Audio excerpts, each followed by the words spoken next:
بسم اللہ الرحمن الرحیم رب زدنی علما۔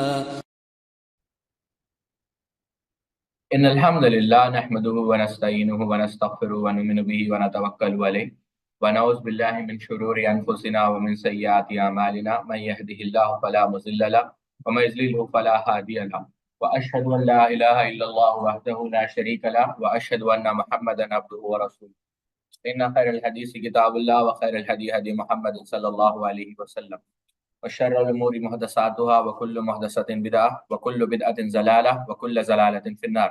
قال الله تبارك وتعالى في القرآن المجيد والفرقان الحميد بعد أن نقول أعوذ بالله السميع العليم من الشيطان الرجيم من همزه ونفخه ونفسه يا أيها الناس اتقوا ربكم الذي خلقكم من نفس واحدة وخلق منها زوجها وبث منهما رجالا كثيرا ونساء واتقوا الله الذي تساءلون به والأرحام إن الله كان عليكم رقيبا يا أيها الذين آمنوا اتقوا الله حق تقاته ولا تموتن الا وانتم مسلمون يا ايها الذين امنوا اتقوا الله وقولوا قولا سديدا يصلح لكم اعمالكم ويغفر لكم ذنوبكم ومن يطع الله ورسوله فقد فاز فوزا عظيما.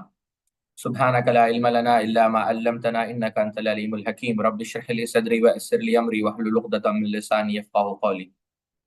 الحمد لله خالق الوجود من العدم الذي علم بالقلم علم الانسان ما لم يعلم والصلاة والسلام على سید الاشرف الانبیاء المرسلین نبینا محمد وعلى آلہ واصحابہ اجمعین اما بعد. جیسا کہ آپ لوگ جانتے ہیں کہ ہم فی الوقت امام ابو خیثمہ رحمہ اللہ جو زہیر ابن حرب کے نام سے جانے جاتے ہیں علمی دنیا میں، ان کی کتاب العلم کا دورہ کر رہے ہیں. کم و بیش اب تک اللہ کے فضل و کرم سے ہم نے 106 آثار ختم کیے ہیں، اور آج ہم انشاءاللہ 107 اثر سے جو ہے آج کے درس کی ابتدا کرتے ہیں.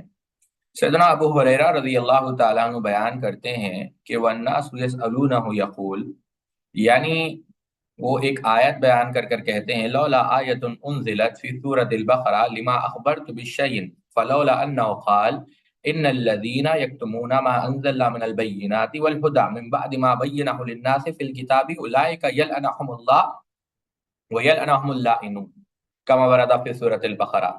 کہ اللہ تعالیٰ، اس کا ترجمہ کیا ہے؟ جو لوگ ہماری اتاری ہوئی دلیلیں اور ہدایت کو چھپاتے ہیں باوجود یہ کہ ہم اسے اپنی کتاب میں لوگوں کے لیے بیان کر چکے ہیں، ان لوگوں پر اللہ کی اور تمام لعنت کرنے والوں کی لعنت ہے. تو سیدنا ابو ہریرہ اصل میں بیان کرتے ہیں کہ اگر یہ آیت قرآن مجید کے اندر نہ ہوتی تو میں مسائل کو بیان نہ کرتا. کیا مطلب ہے ساتھیوں اس کا مطلب یہ ہے کہ علم چھپانا یہ ایک ایسا عمل ہے جو باعث لعنت بنتا ہے اور انسان کو اللہ رب العزت کی رحمت سے دور کر دیتا ہے. اسی وجہ سے سیدنا ابو ہریرہ نے اس آیت کی روشنی میں کیا بات بیان کی کہ انسان کے پاس جو علم پہنچا، اور آپ لوگ جانتے ہیں معروف حدیث ہے کہ جب سائل کوئی سوال کرنے والا آپ کو علم کے متعلق سوال کرے اور کوئی آپ کو اور اس علم کو آپ لوگ جانتے ہوں تو ضروری ہے کہ آپ لوگ اس کا جواب دیں. بلکہ یہاں پر ایک لطیفہ میں آپ لوگوں کو سناتا ہوں جو شیخ عثمان الخمیس نے بیان کیا کہ جب مدینہ یونیورسٹی میں جب طلبہ اگزام لکھا کرتے تھے تو ممتحن کہتے ہیں انویلیگیٹر کو، تو بسا اوقات انویلیگیٹر شیخ امین شانقیطی رحمۃ اللہ علیہ ہوتے تھے. تو طلبہ جو ہوتے تھے وہ ان کو سوال کر لیا کرتے تھے امتحان کے دوران کہ اس کا کیا مطلب ہے، تو شیخ امین شانقیطی رحمہ اللہ اس کا جواب دے دیا کرتے تھے. تو شیخ ابن باز نے ایک بار پوچھا کہ آپ جواب کیوں دے رہے؟ کہا کہ قیامت کے دن اگر سوال ہوگا تو میں تمہارے امتحان کے لیے طلبہ کو تو جواب دینے سے میں قاصر نہیں رہ سکتا. تو بہرحال پھر شیخ ابن باز، ظاہر سی بات ہے شیخ ابن باز کے بھی وہ استاد تھے. تو بتانا مقصد یہ ہے ساتھیوں کہ علم کو چھپایا نہ جائے. پھر اس کے بعد امام ابو خیثمہ رحمہ اللہ ایک اور اثر نقل کرتے ہیں، یعنی 108. اس میں بھی اگر آپ دیکھیں تو امام ابو خیثمہ رحمہ اللہ اصل میں یہ سند سے نقل کرتے ابن فضیل تھے. ابن فضیل اپنے والد سے نقل کرتے ہیں اور وہ بیان کرتے ہیں کہ کنا نجلس انا و ابن شبرمہ والحارث العقلی والمغیرہ والقعقاع ابن یزید باللیل نتذاکر الفقہ. پھر کہتے ہیں فربما لم نقم حتی نسمع النداء لصلاۃ الفجر. اللہ اکبر.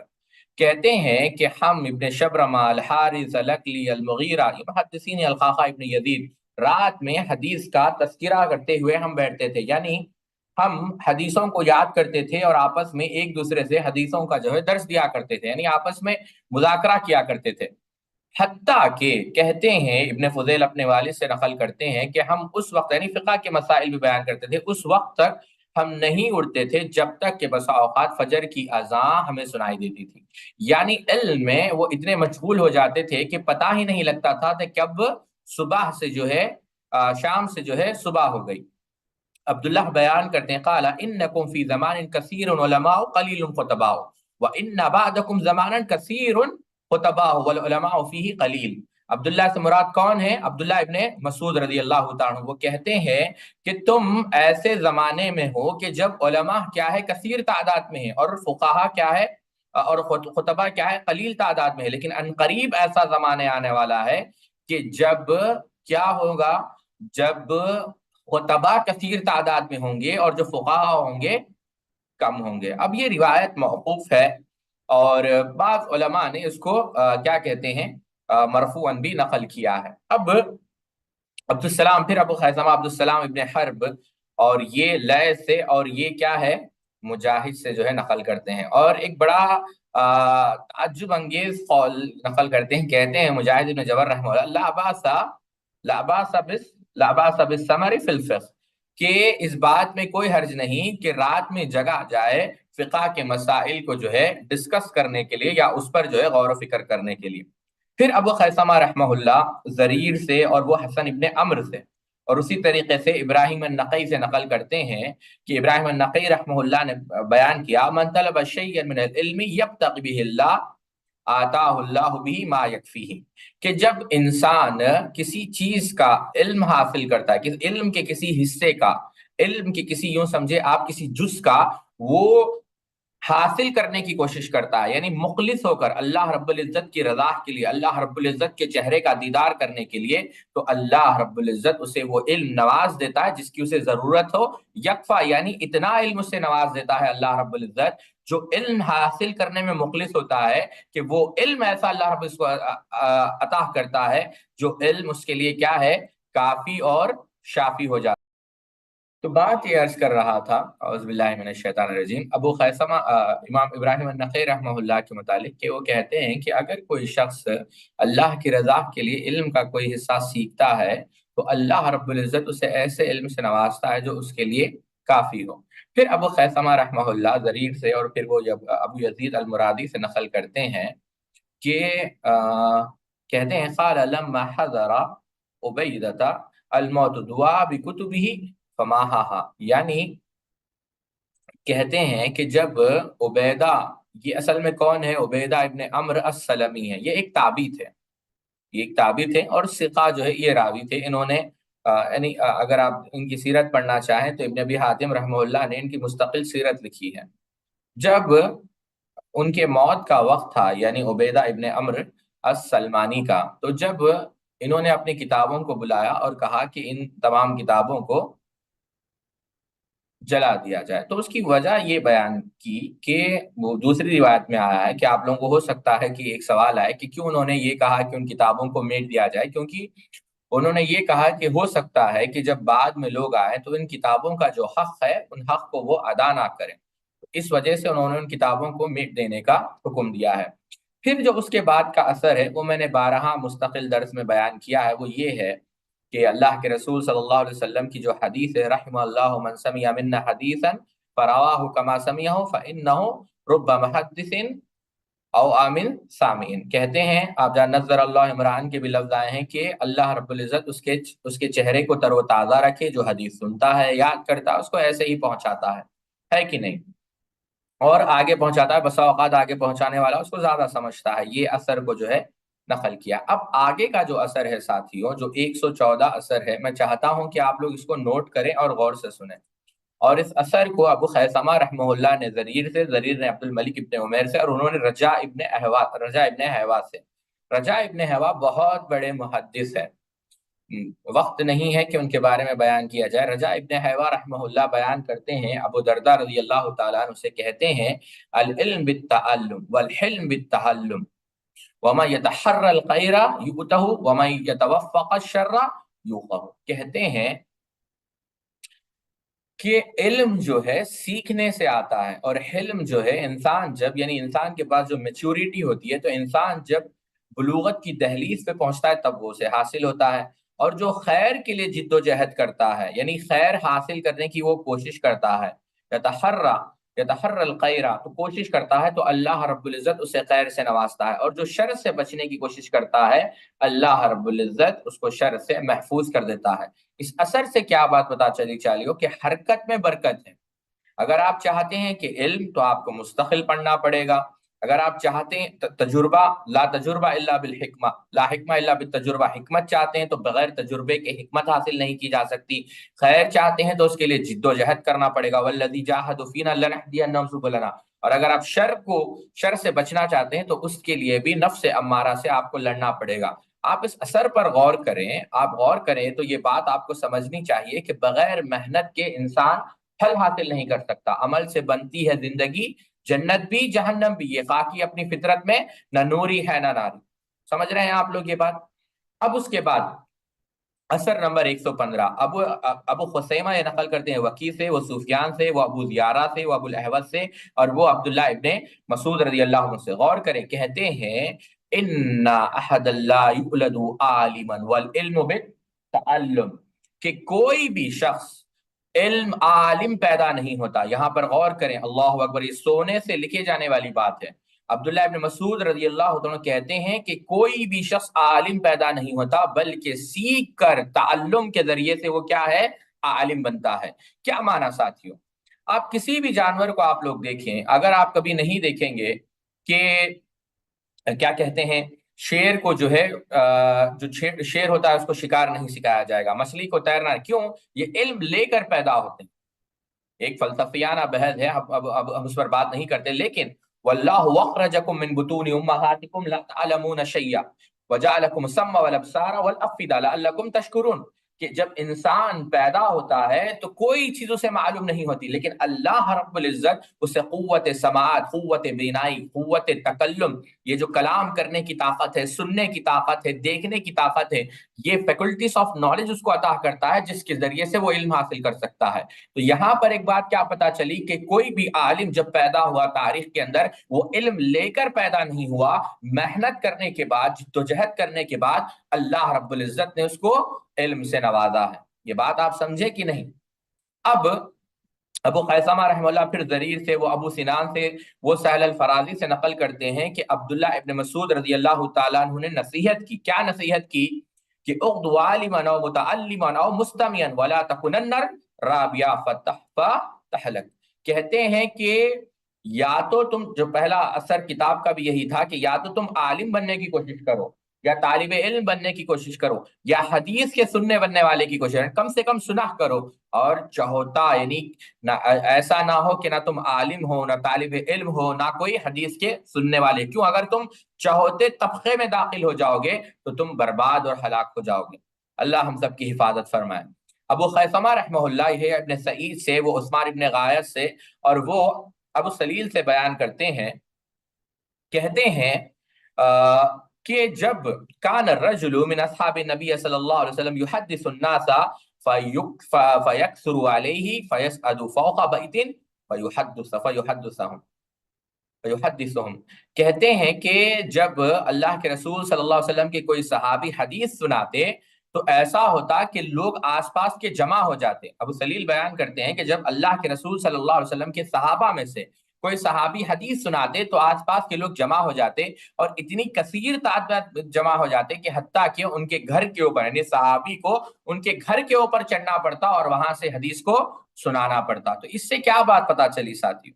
اس سے یہ بات پتا چلی کہ سلف کے اندر علم کا بے انتہا شوق تھا۔ وہ ہمیشہ کوشش کرتے تھے کہ جہاں کہیں کوئی عالم، کوئی اللہ کے رسول صلی اللہ علیہ وسلم کا صحابی، کوئی محدث اللہ کے رسول صلی اللہ علیہ وسلم کی فرامین کو بیان کر رہا ہے تو وہ جو ہے وہاں پر جا کر جمع ہو جاتے تھے۔ مجھے بات سے بات یاد آ گئی، ایک شخص بصرہ میں داخل ہوا اور دیکھا کہ بصرہ کے بازار جو ہے ویران پڑے ہوئے ہیں اور کوئی بھی جو ہے بصرہ میں نہیں ہے، تو اس نے سمجھا کہ آج سرکاری کوئی چھٹی ہوگی۔ تو جب تحقیق کی تو پتا چلا کہ سیدنا حسن بصری رحمہ اللہ مسجد میں درس دے رہے ہیں اور اس حدیث کا علم سیکھنے کے لیے جو ہے لوگ مسجد میں جمع ہو گئے ہیں۔ تو اس طریقے سے اللہ رب العزت نے سلف صالحین کو علم کے شوق سے نوازا تھا۔ ہم اللہ سے دعا کرتے ہیں اللہ رب العزت یہی شوق ہم کو عطا کرے، آمین۔ پھر ابو خیثمہ رحمہ اللہ بیان کرتے ہیں سیدنا ابو حریرہ رضی اللہ تعالیٰ عنہ سے، یرفع العلم ویدحر الجہل ویکثر الحرج، قال وما الحرج قال القتل۔ القتل یعنی ابو حریرہ رضی اللہ تعالیٰ عنہ بیان کرتے ہیں، کہتے ہیں کہ علم کو اٹھا لیا جائے گا اور جہالت ظاہر ہو جائے گی، یعنی عام ہو جائے گی جہالت، اور حرج بڑھتا جائے گا۔ حرج کیا ہے ساتھیوں؟ آپ امام نووی رحمہ اللہ کی شرح صحیح مسلم اٹھا کر دیکھیں، حرج پھر اس کے اندر بیان کیا، حرج یہ ہے کہ قتل عام غارت گری ہوگی۔ اور آج دیکھیں آپ، کئی سارے لوگ مر رہے ہیں، کئی سارے لوگ مار رہے ہیں، اور جیسا حدیث کے اندر آتا ہے، نہ مارنے والے کو یہ پتا ہے کہ وہ کیوں مار رہا ہے اور نہ مرنے والے کو پتا ہے کہ وہ کیوں مارا گیا۔ تو ان قریب ایسے آنے نہیں، ان من علامت الساعۃ و اشراطہا، کہ قیامت کی ایک نشانیوں میں سے ایک نشانی یہ ہے کہ انسان جو ہے اس کو یہ بھی پتا نہ ہو کہ، یعنی یہ نشانی ہے سبحان اللہ، کہ علم اٹھا لیا جائے اور جہالت جو ہے عام ہو جائے۔ اور اس جہالت کے اٹھنے کے بعد، یعنی جہالت جب عام ہو جائے گی، جہالت اٹھنا نہیں، استغفر اللہ، جہالت جب عام ہو جائے گی تو نتیجہ یہ نکلے گا کہ حرج، یعنی اس کا اتنا خوفناک اثر معاشرے پر مرتب ہوگا کہ قتل و غارت گری عام ہو جائے گی۔ سیدنا ابو ہریرہ رضی اللہ تعالیٰ عنہ، آج سے 1400 سال بلکہ حدیث کے اندر بھی اس کے کئی سارے اس قسم کی روایات آپ کو ملیں گے۔ پھر حسن بصری رحمہ اللہ کا قول امام ابو خیثمہ رحمہ اللہ نقل کرتے ہیں، کہتے ہیں افضل العلم الورع والتفکر، کہ سب سے بہترین علم یہ ہے کہ انسان تقوی اختیار کرے، خشیت اختیار کرے، انما یخشی اللہ من عبادہ العلماء، اور تفکر، کائنات پر غور کریں۔ آپ دیکھیں شیخ ابن باز رحمہ اللہ ہمیشہ کہتے تھے میں دیکھنا چاہتا ہوں اونٹ کو۔ اللہ اکبر، دیکھیں ہم میں سے کتنے ایسے لوگ ہیں، یہاں پر بات بڑی ہو جائے گی لیکن یہ بات آپ غور کریں، ایک معروف حدیث ہے، اگرچہ بعض محدثین نے اس پر کلام کیا ہے، کہ ایک شخص تھا اور وہ نہر کے اندر، اللہ رب العزت نے ایک نہر اور ایک جھاڑ لگا دیا تھا، 500 سال تک وہ عبادت کرنے لگا اور وہ سمجھنے لگا کہ میں نے اللہ کی عبادت کا حق ادا کر دیا ہے۔ معروف حدیث ہے، ابن خزیمہ اور امام حاکم متعدد محدثین نے اس کو نقل کیا۔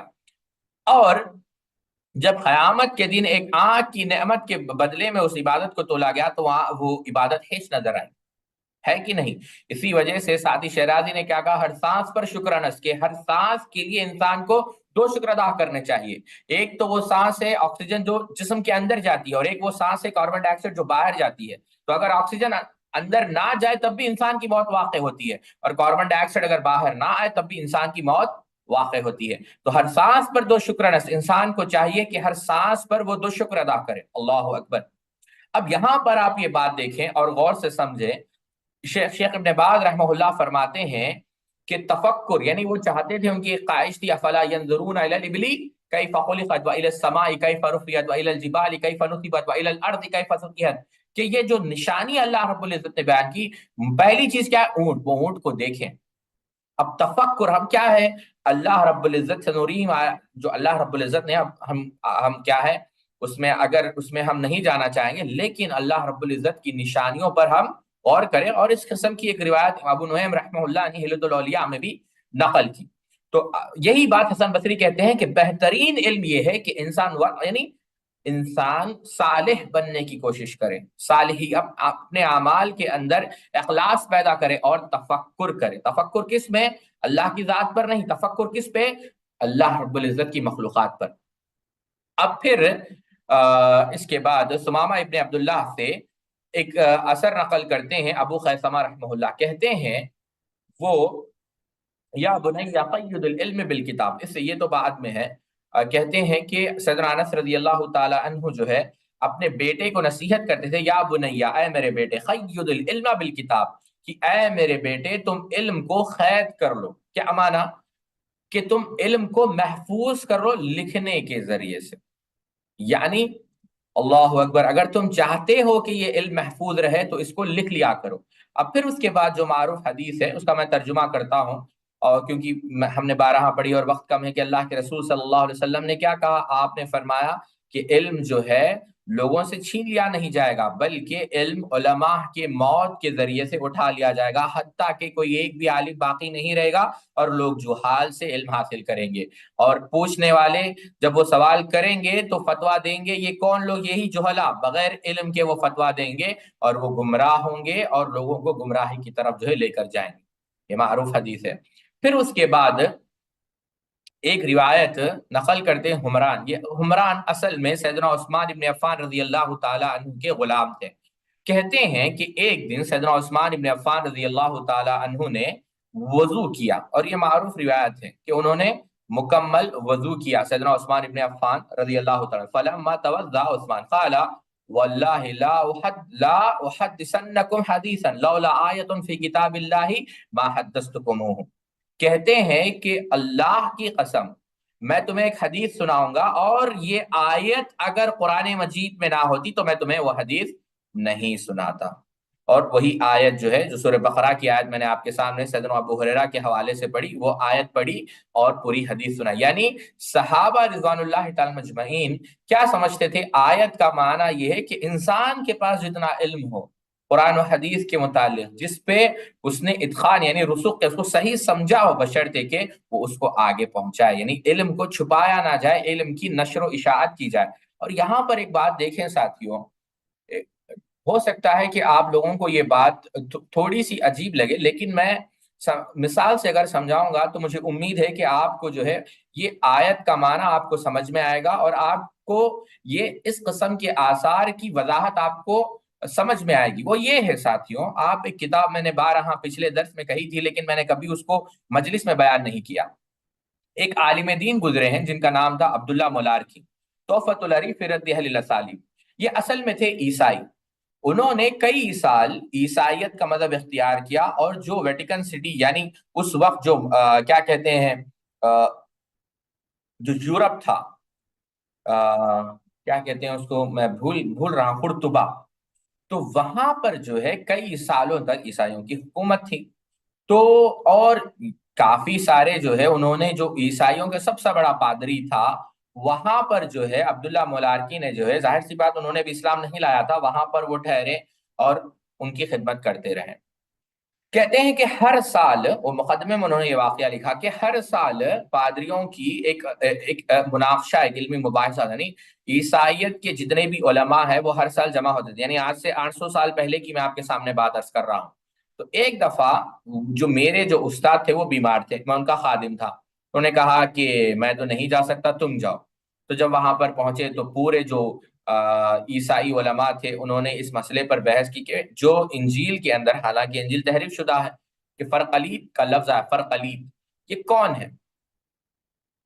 تو کسی نے جواب نہیں دیا۔ اب عبداللہ ملارکی کیونکہ اس وقت عیسائی تھے، میں مختصر قصہ سنا رہا ہوں کیونکہ وقت ہمارے پاس کم ہے، وہ فوراً اپنی وہی پادری کے پاس پہنچے اور کہا آپ مجھے نام بتائیے۔ اس نے انکار کر دیا۔ بہت دیر کے بعد جب انہوں نے واسطے دیے کہ میں زندگی بھر آپ کی خدمت کرتا رہا، میں آپ کی غلامی کرتا رہا، میں نے آپ کی ہر خواہش پوری کرنے کی کوشش کی ہے، مجھے بس اتنا بتا دے کہ یہ فرقلیط کی جو پیشن گوئی ہوئی ہے وہ کون ہے۔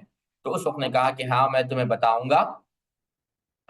بتاؤں گا، لیکن شرط یہ ہے کہ تم کسی کو نہ بتاؤ، اگر تم کسی کو بتاؤ گے تو میں انکار کر دوں گا کہ میں نے نہیں بتایا۔ کہا میں کسی کو نہیں بتاؤں گا، آپ بتائیں کہ کہتے ہیں کہ اس سے مراد اللہ کے رسول ہے صلی اللہ علیہ وسلم، جو مکہ میں مبعوث کیے گئے ہیں، محمد صلی اللہ علیہ وسلم۔ اب عبداللہ ملارکی حیران ہو گئے کہ اگر یہ فرقلی تھے تو پھر ہم ان پر ایمان کیوں نہیں لاتے؟ تو اس وقت پادری نے کہا ایمان لائیں گے تو یہ جو تمہیں نعمتیں دنیا کی دکھ رہی ہے اس سے ہم محروم ہو جائیں گے، وہاں تو زکوٰۃ دینی پڑے گی، صدقات دینے پڑیں گے۔ یعنی احسب الناس یترکوا یقول آمنا وهم لا یفتنون، کیا تم سمجھتے ہو ایمان لانے کے بعد محض قال اللہ، محض کلمہ پڑھ لینا کافی ہے؟ نہیں، تمہیں تپایا جائے گا، تمہیں جھلسایا جائے گا، تمہارے ایمان کا امتحان لیا جائے گا۔ اب وہ کون امتحان دے؟ یہی زندگی بہتر ہے، لہذا میں ایمان نہیں لاؤں گا۔ دیکھیں حق کو چھپانا، سمجھ رہے ہیں آپ میری بات؟ حق کو چھپا دیا۔ پھر عبداللہ ملارکی نے کہا ٹھیک ہے میں مسلمانوں سے مناظرہ کرنا چاہتا ہوں، تو کہا پھر مسلمانوں سے مناظرہ کرنے کے لیے ان کو ایک ملک میں بھیجا گیا، اور وہاں پر مناظرہ کرنے سے انہوں نے کہہ دیا کہ میرا مقصد مناظرہ کرنا نہیں ہے، میں اتنے لوگوں کو میں نے جمع اس لیے کیا ہے کہ میں اسلام قبول کرنا چاہتا ہوں۔ انہوں نے اسلام قبول کیا اور انہوں نے کتاب لکھی تحفۃ العریف فی رد اہل الاسالیب۔ تو بہرحال یہ واقعے سے میں یہ آپ کو بتانا چاہتا ہوں ساتھیوں، میں نے جلدی میں نے کئی سارے اس کے اندر تفصیلات تھے، وہ یہ ہے کہ اصل چیز جو یہ ہے کہ حق کو نہ چھپایا جائے، علم کو نہ چھپایا جائے، اور صحابہ اس بات سے بے انتہا ڈرتے تھے۔ اور یہی بات ہے جو لوگ آج کل کہتے ہیں کہ صحابہ نے نعوذ باللہ من ذالک قرآن کے اندر تحریف کر دی، علم کو چھپایا، یہ لوگ نعوذ باللہ من ذالک صحابہ پر بہتان باندھتے ہیں، ایسے لوگ زندیق ہے، بلکہ ایسے لوگوں سے قطع تعلق کیا جائے اور ایسے لوگوں کو اہل بدعت میں شمار کیا جائے، ٹھیک ہے۔ اب ابو خیثمہ رحمہ اللہ بیان کرتے ہیں پھر سند سے حجاج ابن محمد سے، وہ شعبہ سے، وہ حیثم سے، کہتے ہیں کہ عاصم ابن دمورہ وہ بیان کرتے ہیں، عاصم ابن دمورہ رحمہ اللہ نے بیان کیا کہ انہ رأى اناسا یتبعون سعید ابن جبیر فناحم وقال انہ سنیکم ھذا مذلۃ للتعبین وفتنۃ للمتبوعین، کہ کہتے ہیں کہ عاصم نے دیکھا کہ بعض لوگ سعید ابن جبیر کے پیچھے پیچھے چل رہے ہیں، تو سعید ابن جبیر رحمہ اللہ نے ایسا کرنے سے منع کیا اور کہا کہ یہ اچھی بات نہیں ہے، کیوں؟ یہ تمہارے لیے ذلت ہے اور میرے لیے فتنے کا سبب ہے۔ تو آپ عاجزی دیکھیں۔ پھر ابو خیثمہ رحمہ اللہ نقل کرتے ہیں اسی استاد سے حجاج ابن محمد سے، اور وہ نقل کرتے ہیں کس سے؟ یونس سے، اور وہ ابو اسحاق سے، اور وہ اغر سے، اور وہ ابو ہریرہ رضی اللہ تعالی عنہ سے۔ یہاں پر غور سے سنیں اس بات کو، کہتے ہیں اللہ اکبر، کون؟ سیدنا ابو ہریرہ رضی اللہ تعالی عنہ۔ توجہ ہے آپ لوگوں کی؟ جی صرف شیخ۔ ایک، جی نہیں یہاں پر، جی بارک اللہ فیکم، صرف کتنے لوگوں کی؟ 7 لوگوں کی توجہ ہے، جی۔ کہتے ہیں سیدنا ابو ہریرہ رضی اللہ تعالی عنہ ان اللہ وملائکتہ یصلون علی ابی ہریرہ وجلسائہ، کہتے ہیں کہ اللہ رب العزت اور اللہ کے فرشتے سلامتی بھیجتے ہیں ابو ہریرہ پر اور ابو ہریرہ کے شاگردوں پر۔ اللہ اکبر، ابو ہریرہ کے مجلس میں بیٹھ کر جو حدیث کو سن رہے ہیں۔ تو آپ دیکھیں علم کی فضیلت کیا ہے، سمجھ رہے ہیں آپ میری بات؟ عمر ابن خطاب رضی اللہ تعالیٰ بیان کرتے ہیں، اس کے بعد کا اثر میں آپ لوگوں کے سامنے نقل کر رہا ہوں، اور یہ میں نے پہلے بھی بیان کیا تھا۔ سیدنا عمر رضی اللہ عنہ کہتے ہیں اِنَّا لَا نُحِلُّ أَن نُسْأَلَ أَمَّا لَكُمْ يَكُنْ فَإِنَّ اللَّهَ قَدْ بَيَّنَ مَا هُوَ كَائِنٌ، کہتے ہیں کہ ہم اس چیز کو حلال نہیں کرتے کہ ہمیں ان چیزوں کے متعلق پوچھا جائے جو واقع نہیں ہوئے ہیں، کیوں؟ اللہ رب العزت نے ہمیں ان چیزوں کی وہ وضاحت کر دی جو واقع ہونے والے ہیں، یعنی ہم ہائپوتھیٹیکل کوشچنز یا ہائپوتھیٹیکل سیناریوز بنا کر جو ہے سوالات نہیں کریں گے۔ اب یہاں پر ایک اور اثر دیکھیں آپ جو کافی دلچسپ ہے، جو اصل میں حسن بصری رحمہ اللہ کا ہے، اور اسے بھی ابو خثیمہ رحمہ اللہ نقل کرتے ہیں، کہتے ہیں ان سے اصل میں حسن بصری رحمہ اللہ سے پوچھا گیا کہ اگر کوئی شخص مستقل، قلت للحسن الرجل يحدث بالحديث لا يعلو فيكون فيه الزيادة والنقصان قال وما يطيق ذلك، کہتے ہیں اگر کوئی شخص مستقل احادیث سناتا ہے، تھکتا نہیں ہے، تو کیا ایسے ہو سکتا ہے کہ اس کے اندر زیادتی ہو یا نقص ہو؟ تو کہتے ہیں کہ کون ایسا ہے، یعنی کہتے ہیں کہ کون ایسا ہے جو غلطی سے بچ سکتا ہے، یعنی اس کا مطلب کیا ہے کہ کوئی بھی ایسا شخص نہیں جو حدیث سناتا ہے اور بسا اوقات اس کے زیادتی یا اس کے اندر کمی آ جاتی ہے۔ بات غور سے سنیں، اللہ اکبر، کیا کہتے ہیں حسن بصری رحمہ اللہ کہ دیکھو جتنے بھی لوگ احادیث سناتے ہیں بسا اوقات وہ حدیث کو مکمل نہیں سنائیں گے، بسا اوقات سنائیں گے تو ادھوری سنائیں گے، بسا اوقات سنائیں گے تو زیادت یعنی زیادہ یعنی الفاظ کے اور بھی اضافت کے ساتھ سنائیں گے۔ تو کوشش تو کرنی چاہیے، کیوں؟ لا یکلف اللہ نفسا الا وسعها، سمجھ رہے ہیں آپ میری بات؟ تو حسن بصری نے کہا کیا کہ کون ہے جو اس سے بچ سکتا ہے؟ تو یہ تو ایک ایسی چیز ہے جو عموماً ہوتی ہے۔ اب ساتھیوں یہاں پر ایک بات، کیا اس کا یہ مطلب ہے کہ کیا اللہ کے رسول صلی اللہ علیہ وسلم پر جھوٹ باندھنے پر بھی جو ہے اس کو معاف کیا جائے؟ نہیں، وہ ایک عمدن ہے، لیکن بسا اوقات انسان سے غلطی ہو جائے شعوری طور پر نہیں، لاشعوری طور پر، تو وہاں پر اس کے عذر کو قبول کرنا چاہیے۔ یہ بات حسن بصری رحمہ اللہ نے بیان کی۔ پھر اس کے بعد ابو خیثمہ رحمہ اللہ نقل کرتے ہیں ابن وہاب سے، ابن وہاب سے، جی نہیں وہاب رحمہ اللہ سے، ابن وہاب سے نہیں، کہتے ہیں کہ لا یکون البتال من الحکماء ولا یرث ذنات ملکوت السماء، کہتے ہیں کہ کوئی بھی شخص،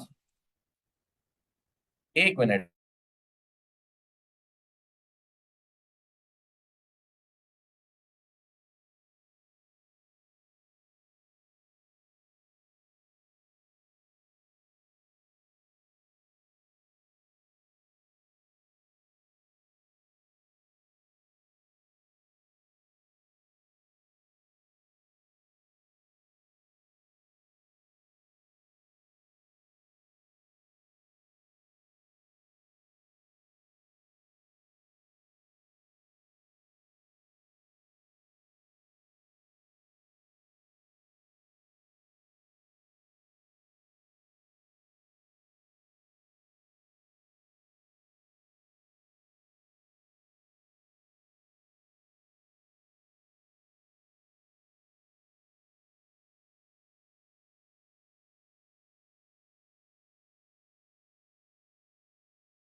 تو بات یہ عرض کر رہا تھا، وہاب رحمہ اللہ کہتے ہیں کہ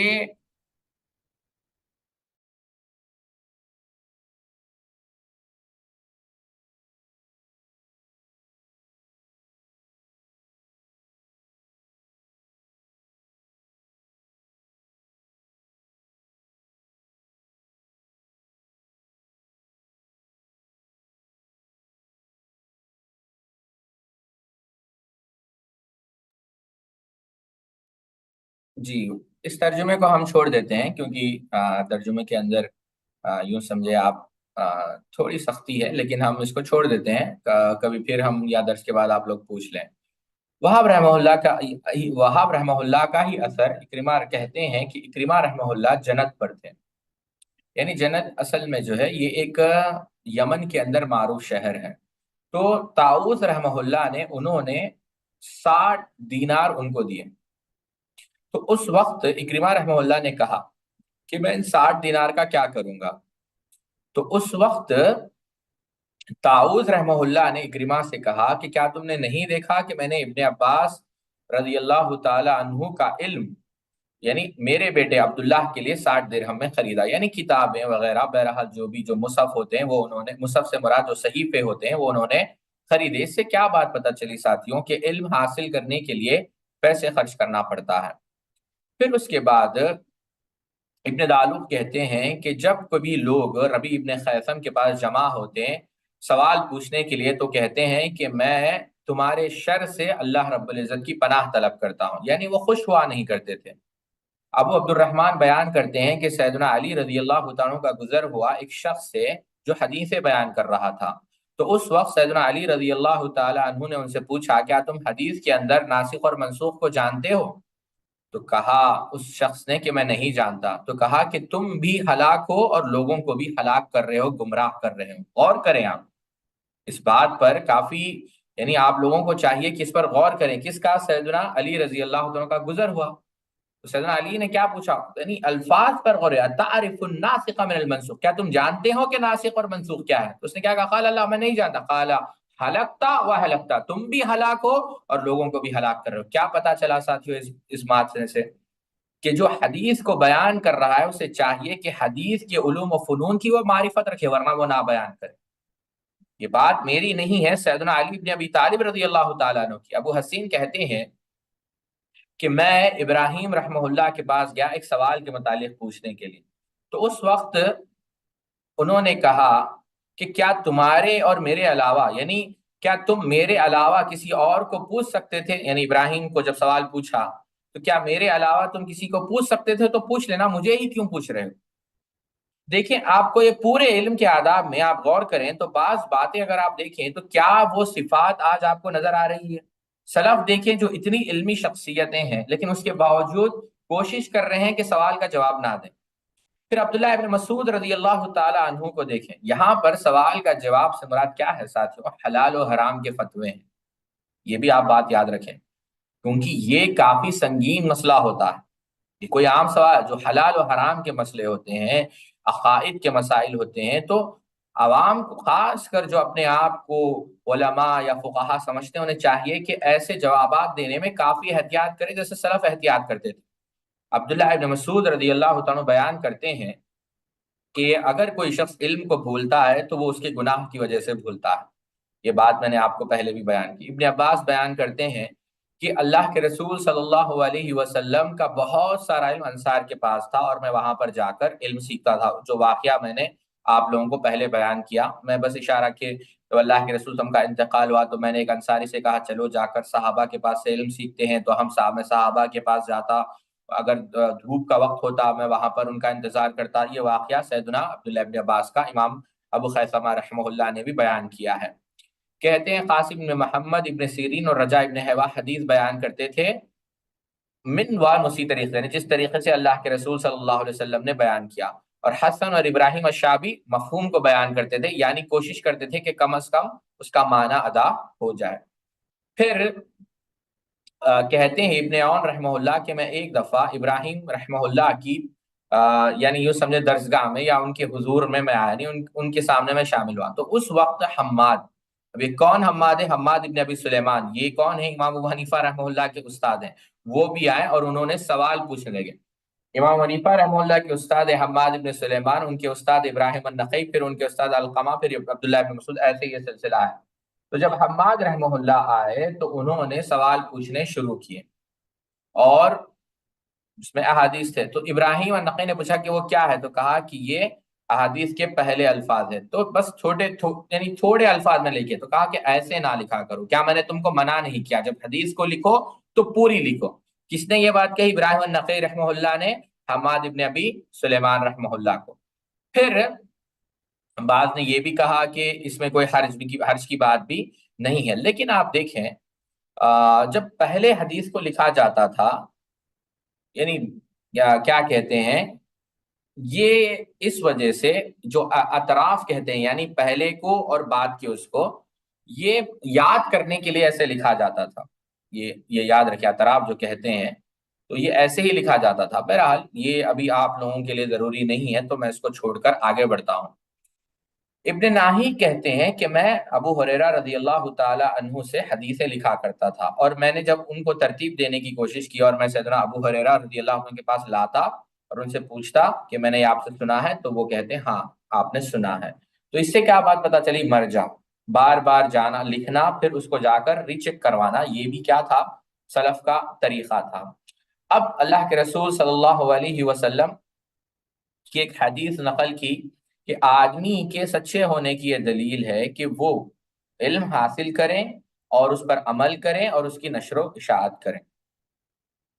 ٹھیک ہے، یہ بھی ایک حدیث نقل کی ہے کس نے؟ امام ابو خیثمہ رحمہ اللہ نے۔ پھر قاسم بن محمد رحمہ اللہ بیان کرتے ہیں کہ ایک دن تمہیں ان چیزوں کے متعلق پوچھا جائے گا، یعنی ایک دن تم مجھے ان چیزوں کے متعلق پوچھو جس کا مجھے علم نہیں، تو اللہ کی قسم اگر مجھے علم نہیں ہوگا تو میں اس کو بالکل چھپاؤں گا نہیں، میں کہوں گا کہ مجھے معلوم نہیں ہے۔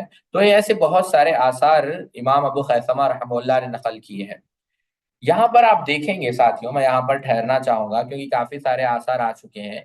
ایک بات جو آپ لوگوں نے سمجھی یا نہیں میں نہیں جانتا، لیکن آپ دیکھیں کہ سلف فتویٰ دینے سے ڈرتے تھے، دوسری چیز بغیر علم کے گفتگو کرنے سے اور ڈرتے تھے، تیسری چیز ہمیشہ اساتذہ سے رجوع کرتے تھے، چوتھی چیز احتیاط کافی ان کے پاس تھی، یعنی ایسا نہیں تھا کہ بغیر احتیاط کی گفتگو کرے، بغیر احتیاط کی باتیں کرے، نہیں، یہ پورے آپ اٹھا کر دیکھیں، ہر چیز آپ غور کریں تو یہ جو آثار ہیں، ظاہر سی بات ہے انہوں نے سند کی وجہ سے نقل کی، ابواب نہیں باندھے تو وہ ترتیب آپ کو شاید نظر نہیں آ رہی ہے، لیکن تمام آثار کو اگر آپ اکٹھا پڑھیں گے تو مقصد یہی ہے کہ یہ علم ہے، یہ علم کے آداب ہے اور اسی طریقے سے اس کو حاصل کرنا چاہیے۔ سیدنا ابو ہریرہ رضی اللہ تعالیٰ عنہ بیان کرتے ہیں کہ میں علم کو چھپاتا نہیں، یعنی سیدنا ابو ہریرہ رضی اللہ عنہ کیا کہا کہ ابو ہریرہ جو ہے علم کو چھپاتا نہیں، اور یہی بات اس سے پہلے قاسم بن محمد نے بھی کہی کہ میں علم کو چھپاؤں گا نہیں۔ یعنی جب سمجھ رہے ہیں نا آپ لوگ، یہ جو آثار ہیں کس کے متعلق ہے؟ علم کو نہ چھپانے کے متعلق بھی بعض آثار ابو خیثمہ رحمہ اللہ نے نقل کیا، اور میں نے بتایا ہے کیونکہ دیکھیں بہت سارے اہل بدعت میں ایسے لوگ ہوتے ہیں جنہیں حق کی معرفت ہوتی ہے، بہت سارے اہل بدعت، لیکن وہ حق کو بیان نہیں کرتے، چھپا دیتے ہیں، بلکہ ایسی کئی سارے مثالیں ہیں دین میں جو تحریفات ہوئے ہیں، بلکہ بعض احادیث کی کتابوں میں تک تحریفات ہوئے ہیں، اس کی مثالیں اگر ہم بیان کرنا شروع کریں تو لمبی ہو جائے گی، بڑے بڑے لوگوں کے نام اس میں آ جائیں گے، تو ظاہر سی بات ہے وہ ہمارا مقصد نہیں ہے۔ پھر ایک حدیث امام ابو خیثمہ رحمہ اللہ نے نقل کی، اور میں چاہتا ہوں کہ آپ لوگ وہ حدیث پر غور کریں، بڑی پیاری حدیث ہے۔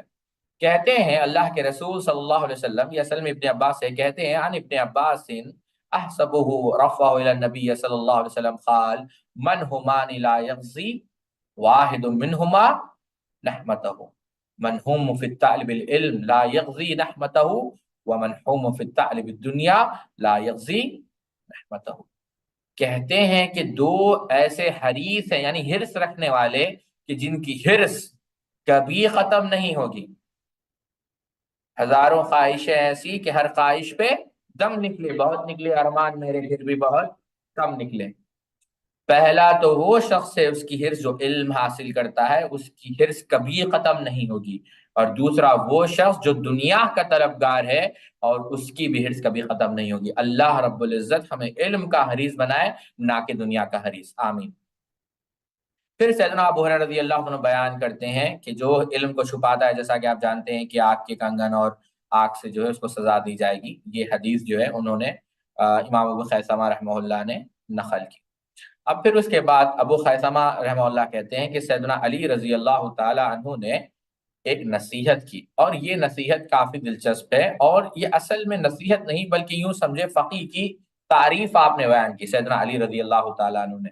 کہتے ہیں الا اخبرکم بالفقیہ حق الفقیہ الذی لا یقنط الناس من الرحمت اللہ ولا یرقص للمرء فی معاصی اللہ ولا يدع القرآن رغبة الى غیرہ انہ لا خیر فی عبادت لا علم فیہا ولا خیر فی علم لا فقہ فیہ ولا خیر فی قرآت لا تدبر معها۔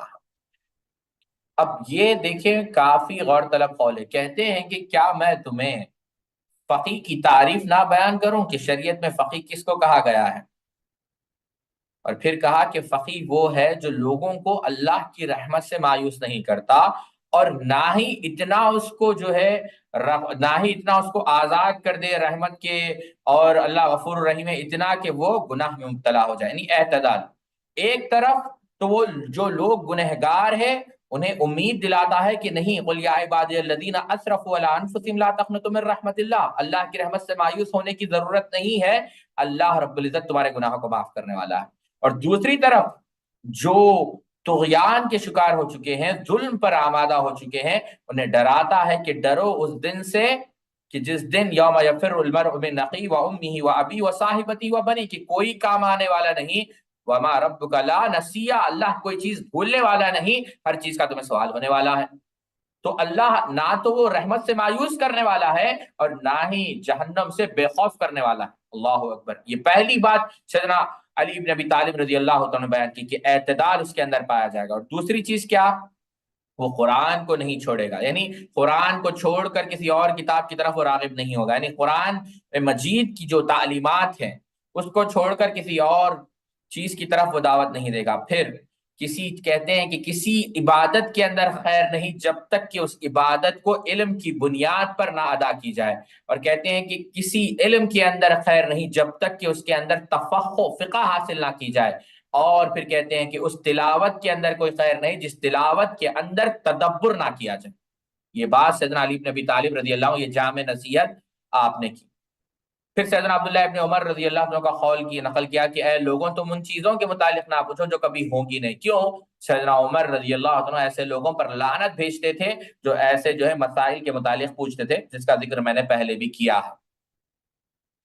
سالم بیان کرتے ہیں حبیب ابن ثابت سے کہ یہ سنت میں سے ہے کہ جب انسان لوگوں کو حدیث سنائے تو وہ لوگ چہرہ اس کی طرف کرے. کیوں؟ تاکہ توجہ. اور یہی بات امام بخاری نے بھی کتاب الجمعہ کے اندر نقل کی کہ جب سامعین خطیب کا خطبہ سنے تو چہرہ اس کی طرف رکھے. ابو کران بیان کرتے ہیں کہ میں نے شابی سے سنا کہ جب کوئی تم سن لو تو تم اس کو لکھ لیا کرو، حتیٰ کہ اگر تمہیں لکھنے کے لیے کوئی جگہ نہ ہو تو تم ہو سکے تو اس پر کیا لکھ لو، دیوار پر تم لکھ لیا کرو. عبداللہ ابن حنش بیان کرتے ہیں کہ میں نے لوگوں کو دیکھا کہ وہ اپنے ہتھیلیوں پر جو ہے لکھ لیا کرتے تھے سیدنا برا رضی اللہ تعالیٰ عنہ کے سامنے. ابن عباس رضی اللہ عنہ کہتے ہیں کہ تم نوٹس بناؤ، یعنی یہ میری بات نہیں ہے، اگر آپ اثر کو دیکھیں تو میں آپ کے سامنے اثر پڑھ دیتا ہوں. عبداللہ ابن عباس رضی اللہ عنہ کا یہ قول ہے اور اثر نمبر ہے 148. عبداللہ ابن عباس رضی اللہ تعالیٰ عنہ بیان کرتے ہیں، کہتے ہیں قید العلم بالکتاب من یشتری منی علما بدرہم، کہتے ہیں کہ تم لکھ لیا کرو نوٹس بنا کر، کون ہے جو علم مجھ سے خرید لے 1 درہم کے بدلے میں، یعنی پیپر وہ کاغذ وہ خرید لے اور علم میں وہ لکھ لے، یعنی علم کو اس نے خرید لیا، علم کو اس نے محفوظ کر لیا، تو علم کو قید کر لو کتابت کے ذریعے سے. سیدنا علی کا بھی یہی قول ہے کہ کون ہے جو مجھ سے 1 درہم کے بدلے میں علم کو حاصل کرے. یعنی ابو خیثمہ بیان کرتے ہیں اس کا یہ مطلب ہے کہ وہ ایک کاغذ کو خرید لے تاکہ وہ اس کاغذ پہ علم کو لکھ سکے. محمد ابن سیرین رحمہ اللہ بیان کرتے ہیں کہ انہوں نے عبیدہ سے پوچھا کہ جو میں سنتا ہوں کیا میں اس کو لکھ لیا کروں؟ تو انہوں نے کہا نہیں. تو پھر کہا کہ کیا میں جو میرے پاس نوٹ ہے کیا میں اس کو پڑھوں؟ کہا نہیں. تو کیونکہ ظاہر سی بات ہے، جیسا میں نے اس کا پہلے بھی ذکر کیا کہ اس میں اختلاف تھا حدیث کو لکھنے اور نہ لکھنے میں. شریک بیان کرتے ہیں کہ میں نے ایک شیخ سے سنا، اور غالباً وہ شیخ تھے ابو دمورہ. کہتے ہیں کہ میں نے حماد کو دیکھا کہ وہ ابراہیم کی موجودگی میں انبیجان ایک علاقہ وہاں کا جو ہے وہ توپ پہن رہے تھے، اور پھر یہ کہہ رہے تھے کہ ہم دنیا کے جو ہے کیا ہے، اس دنیا کی ہمیں اس سے جو ہے امید نہیں ہے. اب یہ اصل میں کیا ہے ساتھیوں کہ اچھا کپڑا پہننا تکبر میں سے نہیں ہے، جیسا کہ صحابی کی روایت ترمذی میں بھی ملتی ہے. میں اشارے اس لیے کر رہا ہوں کیونکہ بات دوسری طرف چلی جائے گی.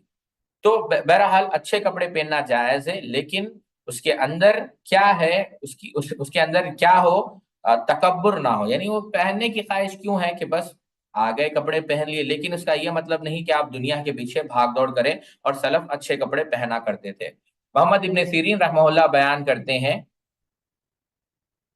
کہ وہ جو بنی اسرائیل گمراہ ہوئے ہیں وہ اس وجہ سے کہ ان کی کتابیں جو آگے بڑھائی گئی، یعنی تحریفات اس کے اندر ہوئی، اور جو صحیح معلومات تھے وہ نہیں فراہم کیے گئے. وہ اس کو چھوڑ دیں، بہرحال یہ میں نہیں سمجھتا کہ اس پر بحث کرنی چاہیے ابھی. یہی کتابت کے بارے میں ہے، جیسا اور ایک ملتا ہے کہ کتابت پہلے زمان، وہی جو آثار جو بعض علماء اس کے قائل نہیں تھے وہ آثار آپ نے نقل کیے. پھر ایک حدیث عبداللہ ابن مسعود رضی اللہ تعالیٰ عنہ کی ہے کہ لوگ اثر نمبر جو ہے 155 ہے عبداللہ ابن مسعود رضی اللہ تعالیٰ عنہ کا، وہ میں سمجھتا ہوں کافی اہم ہے اور میں نے بیان بھی کیا ہے. کہتے ہیں عبداللہ ابن مسعود رضی اللہ عنہ انکم لن تزالوا بخیر ما دام العلم فی ذوی اسنانکم فاذا كان العلم فی شبابی انا فی ذو السن ان يتعلم من الشباب، کہ جب تک علم جو ہے لوگ خیر پر رہیں گے، جب تک جو ہے تم علم کس سے حاصل کرو گے؟ اکابر سے. اور جب علم تم اصاغر سے حاصل کرو گے یعنی اہل بدعت سے، جہلا سے، تو تم کیا ہوگا؟ یعنی انسان وہاں سے جو ہے غلط راستے پر جانا شروع ہو جائے گا. اب اس کے بعد علقمہ رحمہ اللہ بیان کرتے ہیں کہ جب میں نے جوانی میں علم جو حاصل کیا، علقمہ کہتے ہیں گویا مجھے ایسا لگتا ہے کہ جو بھی علم میں نے جوانی میں حاصل کیا ہے، جو میرے ذہن میں محفوظ ہے، مجھے ایسا لگتا ہے کہ میں ابھی کتاب سے اس کو دیکھ رہا ہوں، نہیں اس طریقے سے وہ میرے سینے میں محفوظ ہے. نہیں اشارہ اسی بات کی طرف ہے کہ جوانی میں جو ہے علم حاصل کیا جائے. عبدالعزیز ابن رواد بیان کرتے ہیں عبداللہ ابن عبید سے، وہ کہتے ہیں اب یہ اثر ساتھیوں ہو سکے تو آپ لکھ کر رکھیں اور کافی اہم اثر ہے. کہتے ہیں، اور بڑی لطیف بات آپ نے کہی اور میں چاہتا ہوں کہ آپ لوگ اس کو نوٹ کریں، کہتے ہیں کہ العلم ذَعْلَةُ الْمُؤْمِنِ كُلَّمَا أَصَابَ مِنْهُ شَيْئًا هَوَاهُ وَابْتَغِ ذَعْلَةً أُخْرَى۔ کہتے ہیں کہ علم جو ہے یہ مومن کا مقصد ہے یا مومن کی ایک دولت ہے، جب کبھی اسے وہ نصیب ہوتا ہے تو وہ اس سے خوش ہوتا ہے اور اس کو قید کر لیتا ہے اور پھر مزید اس دولت کو حاصل کرنے کی کوشش کرتا ہے۔ یہی وجہ ہے، آپ ابن حجر کی فتح الباری اٹھا کر دیکھیں، من یرد اللہ بہ خیر یفقہہ فی الدین کی شرح میں بعض طرق سے انہوں نے بعض احادیث نقل کی اور اس کا ایک معنی یہ بھی بیان کیا ہے مفہوم مخالفہ، کہ جب یہ حدیث ہے کہ اللہ رب العزت جس کے ساتھ خیر کا معاملہ کرنا چاہتا ہے اسے دین کی سمجھ دیتا ہے، تو مفہوم مخالفہ یہ بنا کہ جس کے پاس دین کی سمجھ نہیں ہے اللہ رب العزت اس سے خیر کا معاملہ نہیں کرنا چاہتا۔ اللہ ہم سب کی حفاظت فرمائے۔ ابراہیم النقی رحمہ اللہ بیان کرتے ہیں کہ سلف یہ ناپسند کرتے تھے کہ لوگ ان کے پیچھے چلا کریں، یہ میں نے پہلے بھی بیان کیا۔ پھر ابراہیم نقی بیان کرتے ہیں کہ صحابہ جو ہے، یہاں پر یہ پھر اس کو نوٹ، میں چاہوں گا کہ آپ لوگ پھر اس کو نوٹ کریں کہ صحابہ کا شوق علم کو جو ہے ابراہیم النقی رحمہ اللہ یہاں پر بیان کر رہے ہیں۔ کانوا یجلسون ویتذاکرون العلم والخیر ثم یتفرقون لا یستغفروا بعضهم لبعض ولا یقول یا فلان ادعو لی۔ کہتے ہیں کہ صحابہ رضوان اللہ تعالی مجمعین جب جمع ہوتے تو ایک دوسرے سے علم کے مذاکرے کیا کرتے، خیر کے مذاکرے کیا کرتے، اور ایک دوسرے سے اس وقت تک جدا نہیں ہوتے مجلس سے جب تک ایک دوسرے کے لیے مغفرت کی دعا نہ کرتے اور آپس سے کہتے کہ تم میرے لیے دعا کیا کرو۔ دیکھیں آپ، یعنی صحابہ کی مجلسیں علم والی، خیر والی اور ایسی ہوتی کہ جو انہیں آخرت سے قریب کر دی۔ بلکہ سبحان اللہ، بات سے بات مجھے یاد آ گئی، سعید بن مسیب کی ملاقات ایک دفعہ سیدنا ابو ہریرہ سے سنن ترمذی کے اندر ہے، بازار میں ہو گئی۔ تو جب بازار میں سیدنا ابو ہریرہ کو دیکھا تو فوراً کہا اسأل اللہ یجمع بینی و بینک فی سوق الجنہ، کہ جس طریقے سے آج ہماری اور آپ کی ملاقات اس بازار میں ہوئی ہے مدینہ کے، میں اللہ سے دعا کرتا ہوں کہ آپ کی اور میری ملاقات اسی طریقے سے جنت کے بازار کے اندر بھی۔ سبحان اللہ، یعنی صحابہ کی فکر ہمیشہ آخرت کی رہتی تھی، دنیا سے وہ دنیا کی فکر اتنی غالب نہیں تھی جتنی کی آخرت کی تھی۔ اس کا یہ مطلب بھی بالکل نہیں کہ آپ دنیا سے جو ہے بیگانہ ہو جائیں، یہ مطلب نہیں۔ بات اصل میں یہ ہے کہ اصل مقصد یہ ہے کہ انسان آخرت کی تیاری کرے۔ اور پھر وہی آثار نقل کیے تدوین حدیث کے متعلق، پھر کہ لکھا جائے یا نہ لکھا جائے، بعض آثار آپ نے امام کیا کہتے ہیں نقل کیے، کس نے؟ امام ابو خیثمہ رحمہ اللہ نے۔ پھر اس کے بعد ہم کتاب کے اختتام پر آ رہے ہیں۔ اللہ کے رسول صلی اللہ علیہ وسلم کی ایک حدیث نقل کی امام ابو خیثمہ رحمہ اللہ نے۔ وہ حدیث کیا ہے ساتھیو، ذرا غور کریں۔ کہتے ہیں علم کی نشر و اشاعت پر کہ اللہ کے رسول صلی اللہ علیہ وسلم سے ہم نے سنا مثل الذی یعلم العلم ولا يحدث به كمثل رجل رزقه الله معلا فلم ينفق منه، کہ جو شخص جس کے پاس علم ہے لیکن وہ اس علم کے متعلق یعنی علم کی نشر و اشاعت نہیں کرتا، اس کی مثال ایسی ہے جس کو اللہ رب العزت نے مال دیا ہے لیکن وہ اللہ کے راستے میں اس کو خرچ نہیں کرتا، یہ اس کی مثال ہے۔ لہذا علم کی نشر و اشاعت کرنی چاہیے۔ اب پھر یہاں پر جو ہے اور ایک بات جو اس کے بعد، اب دیکھیں یہ ایک پھر ابو خیثمہ رحمہ اللہ ایک روایت نقل کرتے ہیں، یہ آخری روایت ہے کتاب کی، اس کے بعد بعد روایتیں ہیں لیکن وہ ابو خیثمہ سے نہیں ہے۔ ایک آخری روایت جو ابو خیثمہ رحمہ اللہ نقل کرتے ہیں کہ علقمہ نے بیان کیا کہ تم حدیث کو ذکر کیا کرو، بلکہ حدیث کو تلاش کیا کرو، اطلب ذکر الحدیث لا یدرس، اس سے پہلے کہ اس کا درس بند ہو جائے، اس سے پہلے کہ لوگ اسے بھول جائیں۔ یہ آخری اثر تھا۔ اس کے بعد بھی بعض آثار بعض اساتذہ سے نقل کیا کہ اللہ کے رسول صلی اللہ علیہ وسلم جب مکہ میں داخل ہوئے اور کہا ایک ابن قتل کے بارے میں، ابن قتل اصل میں شاید آپ لوگ جانتے ہیں جس نے اسلام قبول کیا لیکن بعد میں وہ مرتد ہو گیا، تو اس کو کہا کہ اس کو قتل کر دو اگرچہ وہ کعبے سے بھی لپٹ جائے۔ اور پھر اس کے بعد اللہ کے رسول صلی اللہ علیہ وسلم کی دعا نقل کی کہ اللہ کے رسول صلی اللہ علیہ وسلم پناہ مانگتے تھے ایسی دعا، یعنی ایسے علم سے جو نفع نہ دے، اللہم انی اعوذ بک من العلم لا ينفع، یہ دعا آپ نے نقل کی۔ پھر اس کے بعد ام المؤمنین عائشہ صدیقہ رضی اللہ تعالی عنہ روایت کرتی ہیں کہ اللہ کے رسول صلی اللہ علیہ وسلم جب فجر کی نماز ادا کرنے جاتے تو